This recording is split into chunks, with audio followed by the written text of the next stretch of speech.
guys, this is Alea Jen and welcome back to my YouTube channel. So for today's video, paano nga ba kapag nagbakasyon yung mga amo natin, pag uwi hindi tayo mapagalitan or ma-award kasi nga yung amo ko 10 araw silang wala. So paano nga ba pagdating hindi sila ma-bad mood? So ito yung tips ko. Hala, grabe yung unot ng buhok ko. Oh, marami siya. Ayan. Marami. Ayan. So paano nga ba? First is maglinis ng bahay. Ang technique ng paglinis ng bahay is deep clean, char. So, ang gawin nyo, kapag halimbawa nakalagay yung mga gamit sa gantong area, usugin nyo ng konti, tapos salansanin nyo ng mula sa malaki hanggang sa pinakamaliit. So, ganun yung ginawa ko. And then, kapag nandito na kayo, malalaman nyo yung items na CIF. Yan yung ginagamit ko panlinis sa lahat-lahat. Nilinis ko yung mga appliances sa kusina kasi di ba natatalsika ng mga mantika, so nilinis ko niyan. Ang mukhang bago na yung mga appliances sa kusina, and then pati yung balcony namin nilinis ko niyan, pumuti siya, pati yung hangira namin. So halos yun yung ginagamit ko parati, kaya yung kamay ko is hindi gumaling-galing kasi yan yung gamit ko parati panlinis ng kung ano-ano kapag gusto kong linisin. And then yung bintana is nililinis ko labas tsaka loob. So masakit yung dito ko kasi ito yung nilalabas ko para maabot ko lang yung sa labas. So malinis, and then pinalitan ko yung bedsheet bago sila dumating. So pagdating niya kanina, sobrang puti ng bedsheet, and then ang linis-linis. Yung mga aparador nila nilinis ko isa-isa, sinalansan ko yung mga damit. Hindi naman ako inutusan na gawin yan, ginawa ko lang. And may tiwala naman siguro siya sa akin kasi hindi na siya naglagay ng camera doon sa kwarto. So nandun yung mga pera nila na galing pa nung Chinese New Year yung nakalagay sa ampaw. So nandun, hindi ko lang ginalaw, bali 4 siya na cabinet na malalaki. So yung 2 na mga papel-papel yung laman, and then yung isa yung mga gamit ng bata, yun yung nilinis ko. Tapos nung nakita ko yung isang drawer may mga pera nagkalat, tapos yun yung mga gamit ng amo kong babae, may mga alahas, so hindi ko ginalaw. Sa kabila din, pag open ko yung sa lalaki, mga pera din niya, tapos mga gamit niya din, mga kung ano-ano, mga relo ng mga mamahalin, hindi ko rin ginalaw. Pero yung ibang items, the rest na mga aparador, basta walang pera ginagalaw ko. Pero pag may pera, sarado agad dyan, hindi ko pinapakialaman. So alam na yan ng amo kong babae. And then subok naman na nila ako, kahit na napapansin din nila, kahit na wala pa yung sahod ko, may pera pa din ako. Kasi ewan ko kung kailan yung bagong sahod ako may pera ako, susunod na linggo wala na naman akong pera, wala. Pero pag malapit na yung sahod na hindi pa ako binibigyan ng pera, na iniisip nila na tingbitay na, yung alam mo yun, yung wala ng pera, yun yung mga time na nakakapag-shopping ako. Ewan ko, yun yung mga time na meron akong pera. Ayan, so kanina yung amo kong babae, sabi niya sa akin, nag-ikot siya sa loob ng naikot niya na ata yung buong bahay kasi nga yung bata nag-iinarte pa, pinapaliguan na kasi hindi sila kumain dito ng tanghalian, silang mag-asawa, yung bata lang. So yung bata ngayon is nag-iinarte, nagpapalambing sa akin. So ang tagal pa namin, tas tumae pa yung bata, so ang tagal pa namin nantay. Yung babae is naikot niya na ata yung doon sa loob hanggang labas. Nakita niya pati yung iniwan niya sa akin na makahiya na pananim na, sabi niya sa akin, ano ko daw, diligan ko daw. Pagbalik niya dito, mataba na yung halaman. Paano? Marami-rami yung dinidilig ko. So, mataba na yung halaman. Sabi niya, taba niya na ngayon. So, natuwa siya doon. Plus points. And then, nakita niya yung balcony, ang linis din. Plus points din. Kinuskus ko yan.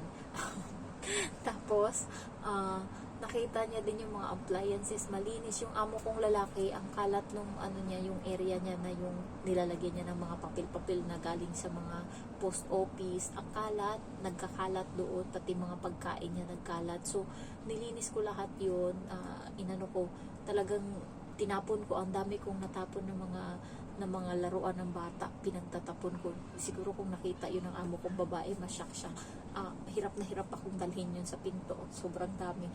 Wala, sabi niya sa akin dati, tanungin ko daw muna kung ano itatapon ko, kasi kahit daw sira na, basta gusto pa ng bata is ang bata naman, alam ko naman ugali ng bata, hanggat hindi niya nakikita ng mga ilang buwan, makakalimutan niya na yan, mawala na yan sa isip niya. Kaya yung mga gamit na pinagtatago ko na hindi ko pinapalaro sa kanya, nung hindi niya na maalala, tinapon ko na. So marami-rami na akong natapon, pati yung mga papel-papel na kung ano-ano. And then, kaya luminis. Yung dito yung ano ko, yung kwarto ko is malinis na din. Pinang-compress ko lahat. Tapos pinagtatapon ko din yung mga, alam mo yung mga karton na mga wala namang laman, yung mga pinagwaan ng mga laruan. Tapos nandyan pa yung karton, napaka ano talaga, kuripot. Ayan, so pinagtatapon ko din.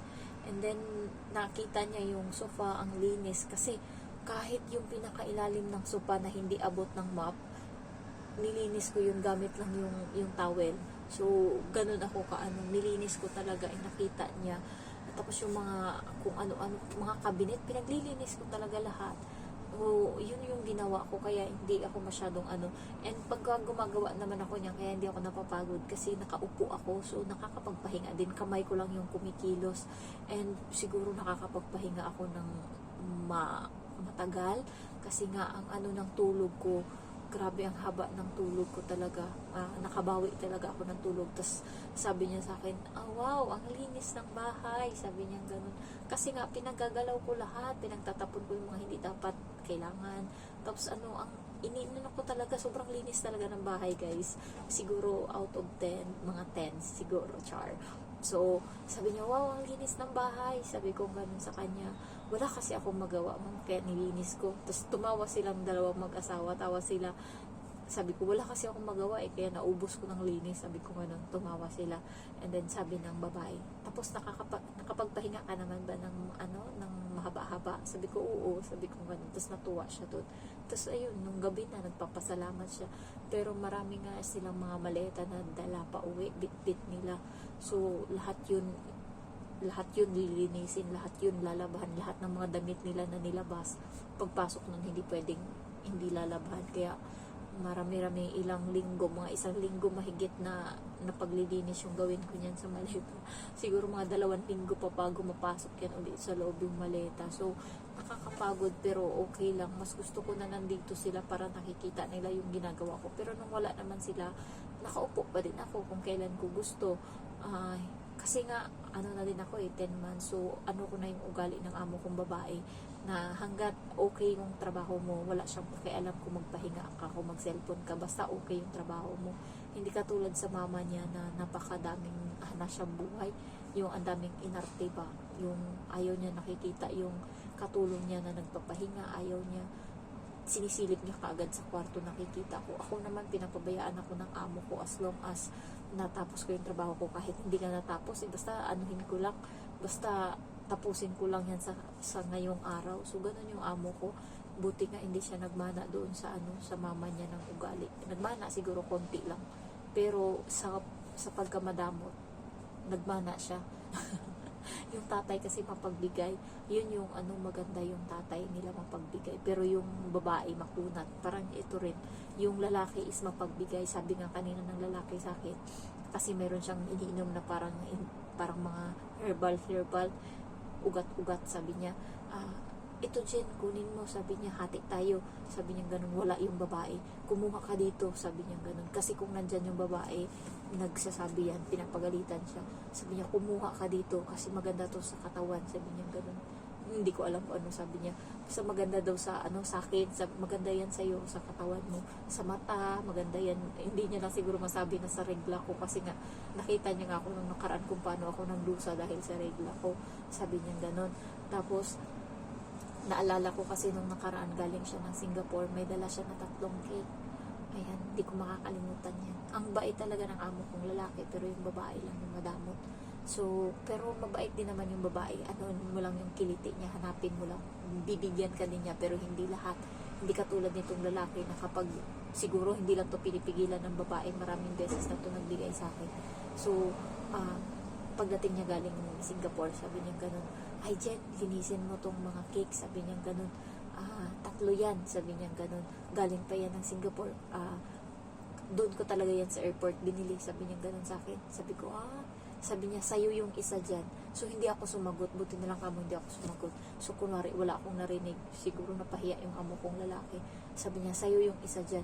Biglang nagalit yung babae. Biglang siyang pinagsabihan na, para nga yan sa mama ko. Sabi niya ganun. Narinig ko kasi yung salitang mami.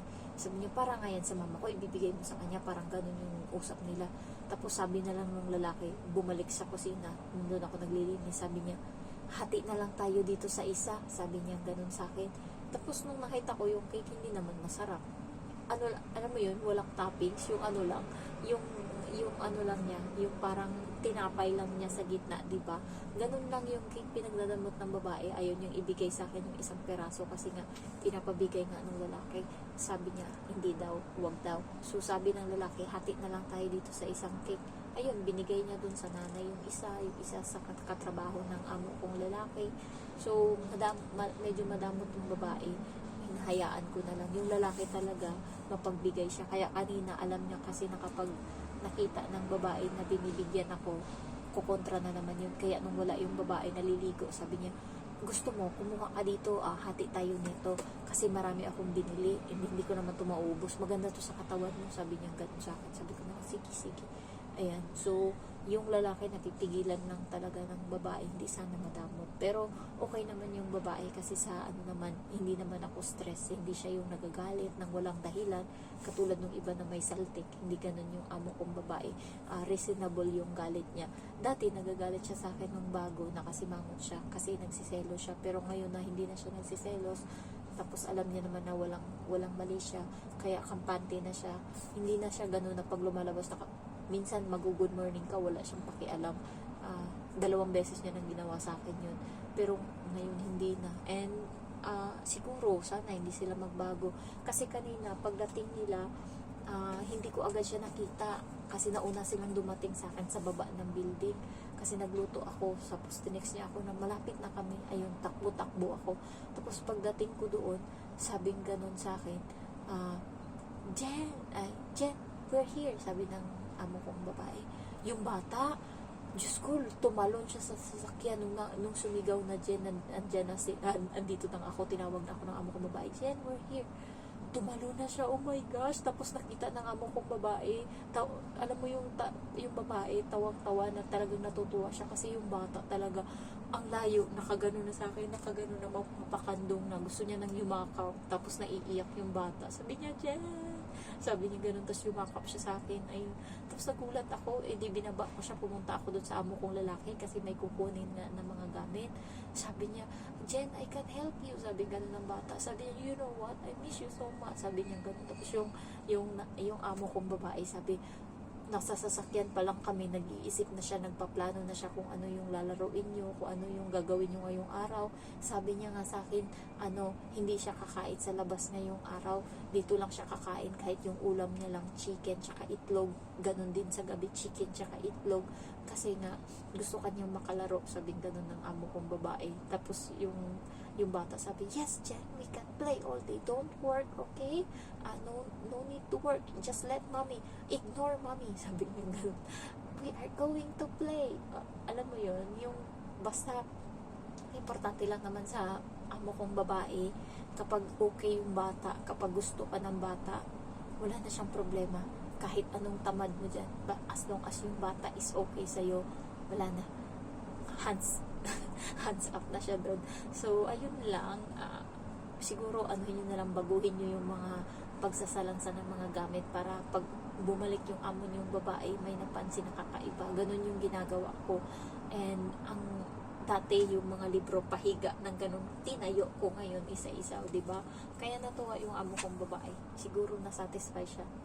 Kahit iwanan niya ako, hindi ako katulad ng iba na, alam mo yun, hihilata, matutulog, kakain, ganun kasi ginagawa ng iba. Ako hindi.